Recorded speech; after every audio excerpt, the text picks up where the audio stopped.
Fala, nação tricolor, como é que vocês estão? Eu acredito que tá todo mundo assim que nem eu, sorrindo muito, feliz, contente, agradecendo ao Super Sidão e aquelas espetaculares defesas que levaram a gente direto para a 14ª posição da tabela.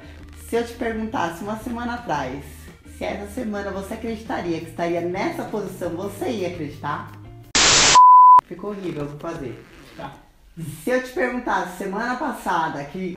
volta. Melhor que se eu te perguntasse é se eu te dissesse, ou se eu te contasse. Boa, obrigada. Se eu te contasse que semana passada... Se o quê? Não consegue, né? Se eu te contasse semana passada que o São Paulo estaria em 14º na tabela, você iria acreditar? Não, e nem o Cavalinho acreditaria, pois ele acordou e resolveu ir lá pra cima na tabela, agradecendo a Deus. Agora vamos comentar quais são os assuntos desse vídeo e você decide se fica até o final. Vamos falar do Jusilei, que tem proposta de 2 times brasileiros, acorda São Paulo. Vamos falar também do Cícero, que foi pro Grêmio para jogar Libertadores do ano que vem. Vamos falar do recorde de público, que o São Paulo ultrapassou o líder do campeonato, mas não está ganhando financeiramente falando. Vamos falar do Pacaembu, que vai ser a casa do São Paulo até dezembro. Lembra da multa do Rogério Ceni? O São Paulo já entrou em acordo e eu vou te contar como é que isso ficou. Vamos falar de 13 emprestados que retornarão para o São Paulo em dezembro desse ano. E aí, você comenta qual desses nomes você aproveitaria. Vamos falar do Super Sidão, do jejum de gols do Prato e, por fim, das previsões do Dorival para o São Paulo daqui por diante. Mas antes, eu vou pedir para você dar um like aqui na esquerda, aqui embaixo, deixar nos comentários as suas dúvidas e as suas opiniões e se inscrever nesse canal para você ficar ligado nas notícias semanalmente, beleza? Fica aí! Galera, eu vou começar o vídeo de trás pra frente e vou começar falando do Sidão, o Super Sidão que fechou o gol ali. Quando é que o São Paulo vai aprender a não testar os nervos até o último segundo do jogo? Principalmente ali quando levanta a plaquinha, né? Levantou a plaquinha, o São Paulo faz um drama. E o Sidão resolveu esse drama, pegou 2 defesas espetaculares de chorar, resolveu a situação e levou a gente pro 14º lugar da tabela, quem diria. Lembrando que sobre goleiros no São Paulo, Sidão nunca critiquei. Mentira! Deve continuar no São Paulo. Renan Ribeiro, que estava em processo de renovação contratual, parece que não irá mais renovar, deu uma congelada. Ainda pode ser que renove, mas congelou a negociação. E o Denis já foi avisado que não irá continuar nos planos do São Paulo para o ano que vem. Então, Sidão, por enquanto, é o único goleiro que permanece. O São Paulo irá atrás de um novo nome pro ano que vem. Depois do jogo de ontem, o Sidão virou a estrela do São Paulo. A mídia inteira foi pra cima do goleiro. O goleiro chegou a citar, inclusive, o mito, Rogério Ceni, que deu alguns conselhos pra ele ainda quando era técnico do São Paulo. E disse pra ele o seguinte: jogar em time grande é assim. Você pode ficar 89 minutos sem encostar na bola, mas naquele 1 minuto que você for solicitado, você tem que resolver. E o Sidão resolveu lá no final do jogo e segurou o placar, vitória 3 pontos, foi importantíssimo, valeu Super Sidão. Lembrando que o São Paulo não ficava um jogo inteiro sem levar gol há mais de 10 jogos, ou seja, estamos começando a redescobrir o caminho, mas vamos com calma. Agora vamos falar do Prato. Se faziam 10 jogos que o São Paulo não ficava sem tomar gol, também faz 10 jogos que o Prato não marca um gol. E ele tá incomodado com esse jejum tão longo. Porém, há de se ter um pouco de paciência com ele, porque devido à falta de criação do São Paulo, tem saído bastante da área para tentar ajudar exatamente nessa criação, para tentar trazer gols. Eu vou pedir para vocês deixarem nos comentários a opinião de vocês do porquê vocês acham que tá esse jejum tão grande do Prato. Você acha que ele tem que ficar mais na área e parar de ajudar tanto na criação? Deixa aí nos comentários a sua opinião, o que deve ser feito em relação ao Prato, ou se não, vamos só apoiar, porque tá ajudando bastante na criação. Agora vamos falar do Dorival, que prevê ainda oscilações do time do São Paulo. Porque o próximo jogo é contra o Atlético Mineiro, é pedrada, estamos numa posição legal, quem diria, mas tem pedrada aí pela frente. E por que o Dorival tá falando isso? Por exemplo, o Hernanes, o Cueva e o Petros estão pendurados. Então já são aí 3 nomes que possivelmente nas próximas rodadas podem acabar desfalcando a gente.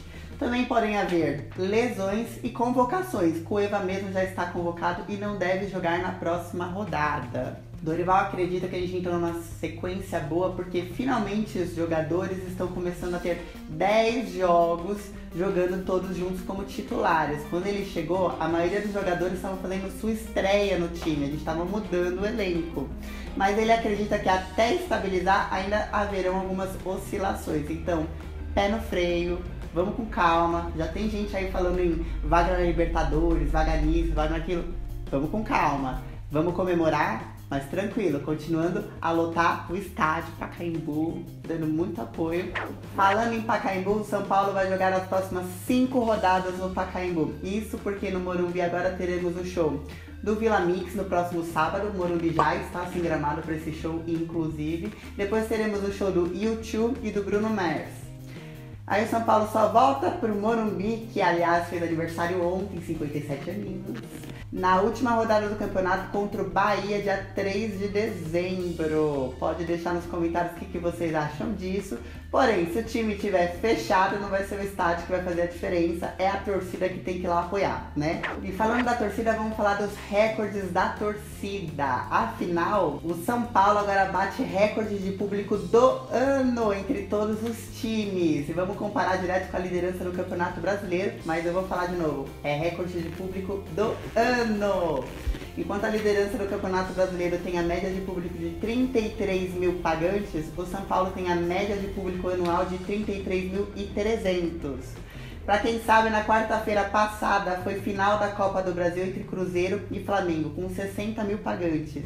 O clássico entre São Paulo e Corinthians no Templo Sagrado teve 61 mil pagantes.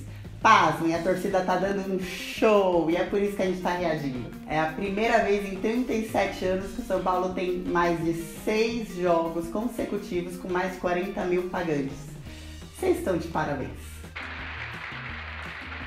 Apesar do recorde de público, financeiramente falando não tá tão bom, porque ano passado, com a média de ingressos sendo no valor de R$40, o São Paulo lucrou quase 33 milhões com bilheteria no Morumbi. Já neste ano, com a média de valor de ingresso a R$25, o São Paulo chegou a 21 milhões de bilheteria. Porém, como iremos para o Pacaembu agora, não conseguiremos atingir o mesmo valor arrecadado no ano passado, apesar do recorde constante de público.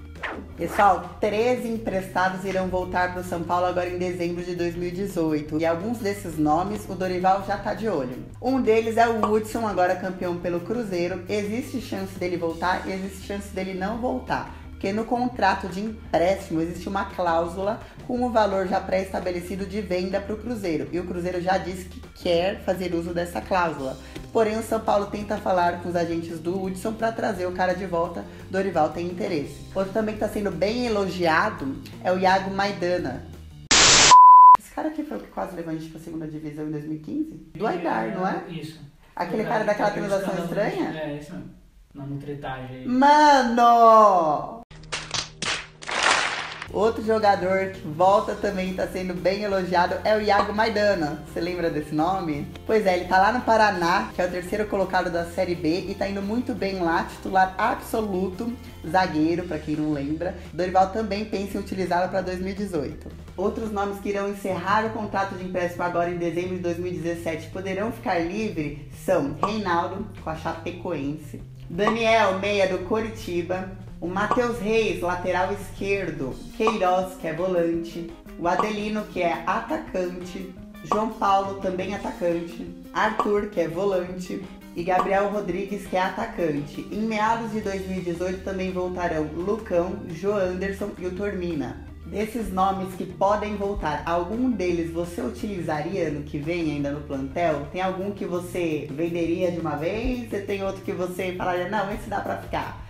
Qual e em que posição você reaproveitaria esses retornos?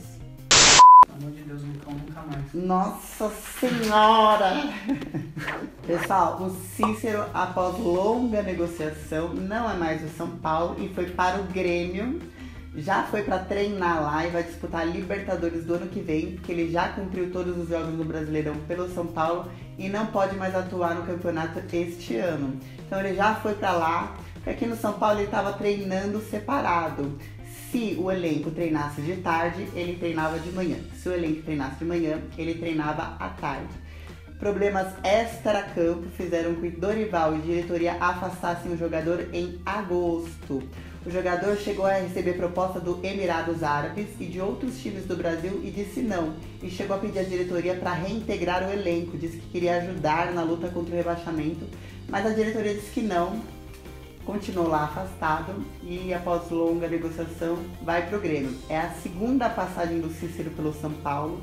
Ambas ele sai antes do término do contrato e em ambas ele sai pelas portas do fundo.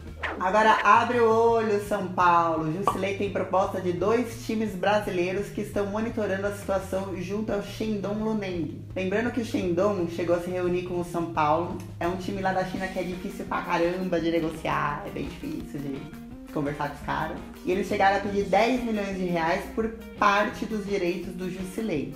São Paulo não está a fim de desembolsar esse dinheiro.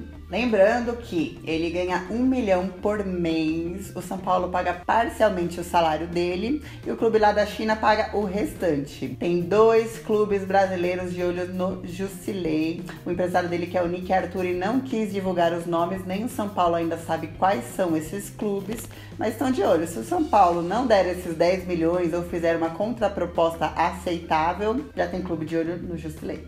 O último assunto antes de finalizar o vídeo é o Rogério Ceni, que tinha aquela multa de 5 milhões e daí ele foi mandado embora e o São Paulo tinha que pagar. No ato rescisório, o São Paulo chegou a depositar 400 mil reais para o Rogério Ceni. E aí foi aquele diz, como é que vai fazer, não vai pagar a multa. Chegaram inclusive a consultar vários advogados para tentar ver alguma brecha contratual, coisa que não aconteceu. Então é o seguinte, São Paulo, do restante do valor que sobrou dessa multa, vai parcelar em 4 vezes para o Rogério Ceni. Fim de contrato, fim de multa. Acabou essa era de técnico do Rogério Ceni aqui no São Paulo. O São Paulo pega o Atlético Mineiro na próxima rodada, tem aí 7 dias para poder treinar bastante. Esperamos que treine, né? E não que fique de folga. Vamos com calma, gente. 14ª posição na tabela, mas vem chumbo, vem uma tabela aí nada tranquila pela frente. Porém, essa semana a gente pode comemorar, finalizando, conseguimos aproveitar bem essa rodada. Vamos treinar bem para conseguir mais 3 pontinhos. Um beijo para todo mundo.